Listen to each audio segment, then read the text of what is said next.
Expert ہے، آنکھ والے علاج آنکھ کے اسپیشلسٹ کریں گے، اس میں اجتماعیت رہے گی۔ ہارٹ والا کام ہارٹ والے کریں گے، اجتماعیت رہے گی۔ وہ والا اس میں گھسے گا، اجتماعیت رہے گی، فساد پیدا ہوگا۔ وہ اس میں گھسے گا، فساد پیدا ہوگا۔ ایسے ہی معاملہ ہے میرے بھائیوں، انجینئر سی اپنا کام کرے، ڈاکٹر ہی اپنا کام کرے، اور یہ لوگ کرتے ہیں۔ آپ نے دیکھا ہوگا اگر کوئی فرضی ڈگری لے کر کے اگر کوئی دواخانہ کھولتا ہے، ڈاکٹرز کی یونین ہے، اس کے خلاف کمپلینٹ ہوتا ہے اور اس کے خلاف چھاپہ ماری ہوتی ہے اور اس کے خلاف دنیا بھر کے کیس چلتے ہیں، اسے جیل میں ڈالا جاتا ہے۔ لیکن یہ علم کا کام، توحید کی دعوت، سنت کی دعوت، اتنا نازک مسئلہ جس پر جنت اور جہنم کا فیصلہ ڈیپینڈ کرتا ہے، اس مسئلے میں ہر اہلا غیرہ نظر خیرہ داخل ہوتا ہے اپنے دین کام کے ذریعے، اپنی ڈگری کے ذریعے اور اپنے ایکٹنگ کے ذریعے سے، اپنی بات چیت کرنے کی بھی اسٹائل ہوتی ہے، جو ڈائلاگ ہوتا ہے اس کے ذریعے سے عوام کو کھینچتا ہے، میڈیا کا پاور استعمال کرتا ہے، ان سب کا استعمال کر کے وہ اس میں جمپ مار کر کے اپنے آپ کو پاپولر کرنے کی کوشش کرتا ہے۔ اب آپ بتائیے کتنے لوگ اس کی طرف چلے جائیں گے؟ کم علم لوگ بھاگ بھاگ کے گھر چلے جاتے ہیں، وہ تو دین کام دیکھتے ہیں، وہ تو اسٹائل دیکھتے ہیں، وہ تو ایکٹنگ دیکھتے ہیں، بس ان کو نہیں معلوم کہ یہ کام علم کا ہے، اس کے حقدار علماء ہیں، اور علماء سے یہ امت کبھی خالی نہیں رہے گی۔ کون سے علماء؟ وہ بھی دنیا دار علماء نہیں، علماء سو نہیں، سچے علماء، سچے علماء، علماء حق سے کبھی بھی یہ امت خالی نہیں رہے گی۔ جب یہ امت خالی ہوگی تو قیامت کے قریب پہنچ چکے گی، اور پھر اس کے بعد قیامت کے آنے کا معاملہ بالکل قریب ہو جائے گا، کیونکہ جہلا باقی بچیں گے اور جہلا سے لوگ مسائل پوچھیں گے، وہ خود جاہل ہو کر گمراہ ہوں گے اور دوسروں کو بھی گمراہ کریں گے۔ لیکن افسوس یہ ہے کہ آج علماء موجود ہیں، دعات موجود ہیں، مصلحین موجود ہیں، اپنے اپنے فنون کے ماہرین اور ایکسپرٹ موجود ہیں، فقہاء موجود ہیں، حدیث کے ماہرین موجود ہیں، جرح و تعدیل کے علماء موجود ہیں، عقیدے اور منہج میں گہری بصیرت رکھنے والے لوگ موجود ہیں۔ اس کے باوجود اس اجتماعیت کو پارا پارا کرنے کی کوشش کی جا رہی ہے، اس کو بھی بکھراؤ کا شکار کر دیا جا رہا ہے۔ ایک بہت بڑا مسئلہ تو یہ جو آؤٹ سائڈرز ہیں تو اس میں آتے ہیں اور ہم لوگ بھاگ بھاگ کر کے ان کی طرف جاتے ہیں، یہ ہم دعوت و تربیت کی اجتماعیت کو ٹکڑے کرنے پر لگی ہوئی ہے اور اس کی برکتوں کو تباہ کرنے پر لگی ہوئی ہے، اس کے رزلٹ کو برباد کرنے پر لگی ہوئی ہے۔ اسی لیے نتیجہ دکھائی نہیں دیتا ہے۔ آدھا ادھر بھاگتے ہیں، آدھا اس اسٹائل پر جاتے ہیں، آدھا اس کے ایکشن پر جاتے ہیں، آدھا اس کی لاجک پر جاتے ہیں، آدھا اس کی عقلانیت پر چلے جاتے ہیں۔ ایسے پوری امت کا بیڑا دعوت اور تربیت کے اندر بھی میرے بھائیوں غرق ہو رہا ہے۔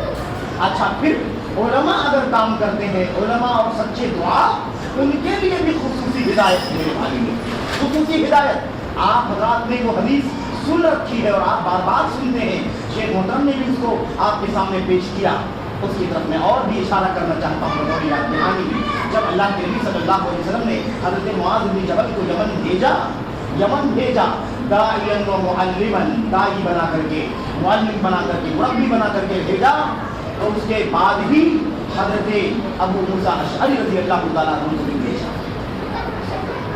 آپ دیکھیے نظام دعوت کا کیسے چلتا ہے، دعوت اور تربیت میں اجتماعیت کیسے رہے گی اور ہونی چاہیے، مطلوب ہے۔ اور جب تک دعوت و تربیت میں اجتماعیت نہیں رہے گی تب تک دعوت و تربیت کا وہ ثمرہ اور وہ نتیجہ جو ہونا چاہیے وہ ہم کو آپ کو دکھائی نہیں دے گا۔ جب حضرت ابو موسیٰ اشعری پہنچے یمن اور ان سے ملاقات ہوئی معاذ بن جبل سے، جیسے ہی دیکھا تیسے ہی پہلا سوال کیا کیا میرے بھائیوں؟ کیا سوال کیا؟ سوال کیا امیر ام مأمور؟ سب سے پہلے آپ یہ بتائیے، السلام علیکم، وعلیکم السلام۔ اس کے بعد آپ یہ بتائیے کہ میں تو اکیلا آیا تھا، یہاں اکیلا تھا، میں ہی ذمہ دار تھا، مجھے جو کرنا تھا آپ کی سنت کے مطابق میں کر رہا تھا، لیکن اب آپ آ گئے ہیں، ہم لوگ دو ہو گئے۔ اب جب ایک سے دو ہو گئے، فرد نہیں رہ گئے، جماعت بن گئی۔